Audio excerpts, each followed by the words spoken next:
Well, unfortunately for us Bulls fans, the NBA season for us is over. As everybody know we was defeated in the playoffs by the Milwaukee Bucks. But hey, man, now it's time to look forward. So I'm gonna give you insight on areas where I feel like we can improve as a team. But before I get into it, man, if you are a Bulls fan or you just love just NBA content, man, hit that like button, hit that subscribe button, man. It really helps the channel. It helps the channel get out to even more Bulls fans and NBA fans alike.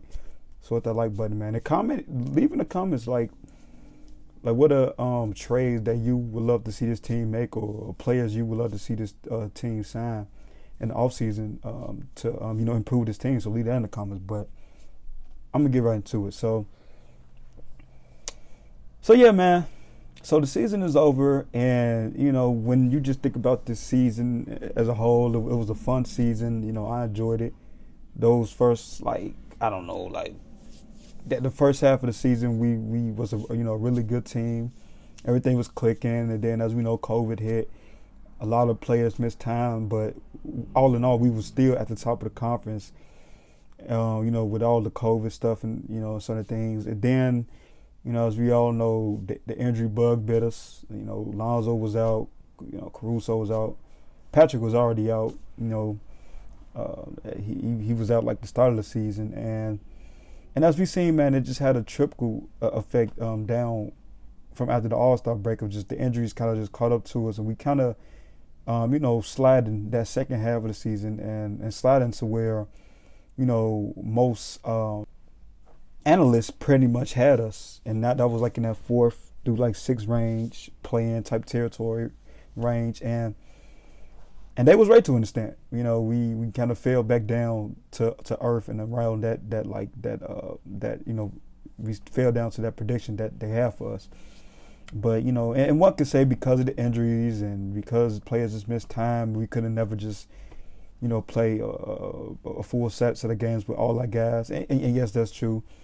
But also too, it should be noted that also too, because of shortcomings of this roster, whether it be depth or size, really attribute to us eventually sliding in and meeting our fate in the first round. But when I look at this team, I feel like every Bulls fans knows this team needs size. This team needs enforcer. Like I don't know. I'm just gonna throw guys out there like guys like I don't know if Miles Turner gonna be available. I do know at the trade deadline we was close to trading for a guy about for a guy like Mitchell Robinson, and that deal almost came through. So maybe we probably explore trying to get him. As far as like coming off the bench, providing some size for us, and that rim protection he provides. Also, too, if you pay close attention to that Milwaukee series, it really shined light on just what this team needs, especially if your main guys are Zach and DeMar, who are slashers and players who they love going to on the rim more often. And the problem with that is teams, as we saw like the Bucks did in the playoffs, they just walled off the paint, and they walled off Zach and DeMar. So it forced Zach and DeMar to get the ball in their hand and pass it out to other players. And the problem we had, as you see in that series, is we don't have consistent shooters.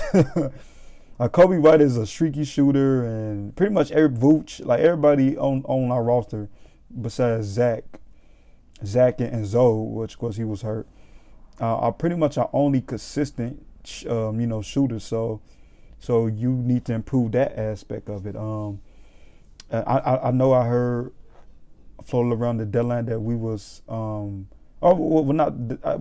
the end of the season, we was rumored to be interested in a guy like Malik Monk. Oh my goodness, like a guy like Malik Monk would come in handy for this team. Playing that 6-man Kobe White role. Of course, he's a much better player than Kobe White and a much better shooter.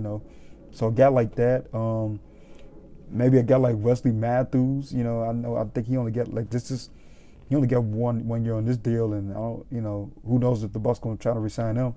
Maybe try to steal him too. Or two, I don't know, maybe a guy like Jeff Green if he's available. Like guys like that who can shoot, but also two guys who are in some ways are two-way players because yes, we need shooters, but also too, I would love to have two-way guys like that, like the Malik Monks, the Jeff Greens, the Wesley Matthews, guys who are two-way players, and you're just not signing guys that's like, the likes of like Matt Thomas and like Cal Korver and like guys like that who can shoot the heck out the ball, but defensively, they always have just been liabilities, and that's something we need. So we need two-way, shooters, off the bench, but also too, I think going forward, it seems like the front office is going to give Zach that max contract. So it's looking like we definitely gonna get Zach his money. He's well deserved of it. So we need to get that like pretty much out the way. And then too, I'm curious to see what's gonna happen with Vooch. Now, me personally, right now, if you ask me, I believe we keep Vooch. Because personally, I don't have a problem with Vooch. It's like as a lot of like Bulls fans like do. I really don't have a problem with him. Because I think what's gonna happen is if you sign those shooters, those like good shooters, that now Billy can now put Vooch more in the post because of course he wouldn't have a need to be out at the 3-point line because you would have so many shooters and guys like Zoe, and if you get like a Malik Monk and maybe Wesley Matthews, like so now there's no need for Vooch to be out on the perimeter, so now he can play more exclusively in the post. So that's what I mean personally. I wouldn't trade Vooch right now, like because in the post, like we know he does his damage, in the post. And then too, what he does well when he's in the post, he creates shots for other players. So from that aspect, I don't want to lose that, like from that aspect. So, and I know a lot of people want to trade him, but you kind of got to have hindsight and think that like if you add more better shooters, Billy wouldn't be forced to have to stick Vooch out on the perimeter because it wouldn't be no need for it because you have so many good shooters. So that's why signing shooters are important. And also too, man, going forward, of course we want to see Patrick Williams develop. Hopefully, his next season, he's more consistent. That would definitely help us even more. So all in all, man, this team is going in the right direction, man. I just think me personally, I just think we need to just revamp the bench. Get some shooters in here and get some interior like presence, like a guy like Mitchell Robinson or like a Miles Turner, like guys who can offer that rim protection that you desperately need. But yeah, man. All in all, man, it was an exciting, fun season. This season was kind of two-faced. It was good, and we got the bad. But in the bad, I think it shined light on what we need to, improve on to even get to a higher level. So I'm still excited. This season was not a disappointment for me. Leave in the comments if this was a disappointment season for you. Leave in the comments some trade ideas or players that we could potentially target, to improve this thing, man, and even get further in the playoffs. So leave that in the comments. But like I always say, like, subscribe to the channel, man. It really helps the channel get out to more people like you. So like and subscribe to the channel, man. But pretty much gonna be it for me. We out.